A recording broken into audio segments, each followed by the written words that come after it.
When it comes to sexual enticement and sin, few people put it as plain and forthrightly as Jesus. In addition, few see the matter as urgently and needful of our attention as Jesus did. Recorded in the Holy Scriptures in the 5th chapter of Matthew's Gospel, Jesus' famous Sermon on the Mount dedicated thorough care to the issue of sexual lust.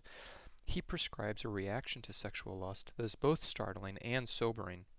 And if thy right hand offend thee, cut it off and cast it from thee.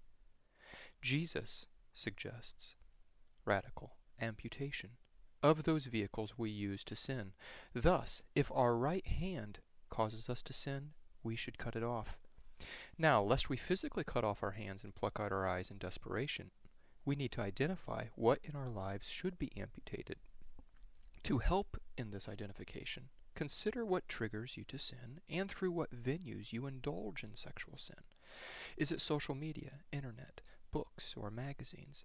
Perhaps it's perpetuated by movies and TV shows I watch or my habits on searching YouTube.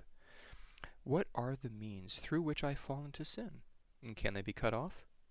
Amputation can seem painful or downright impossible. Jesus provides a persuasive rationale for amputation. For it is profitable for thee that one of thy members should perish, and not that thy whole body should be cast into hell. His argument rests on weighing the pros and cons. Is it profitable? Consider what you will gain in exchange for the loss. Now, for the common reason we don't radically amputate, we don't want inconvenience. The fact is, amputation requires inconvenience. We will miss the hand for all the good that it provided. Finally, before we engage in radical amputation, it is important that we have it in proper perspective.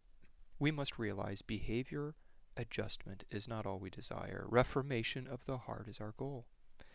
Jesus explains in Matthew 15 that sin originates from the heart. Therefore, our sanctification is primarily inward and gives rise to our outward behavior.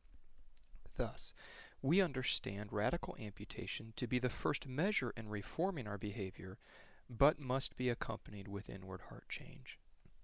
In this effort to gain perspective, let's consider what makes behavioral change possible. The wounds and brokenness of Christ's body both declare the seriousness of our sin and provides the remedy of our guilt. When we inconveniently amputate in pursuit of Christ's likeness, we worship Christ and can say with Paul, I bear in my body the marks of the Lord Jesus.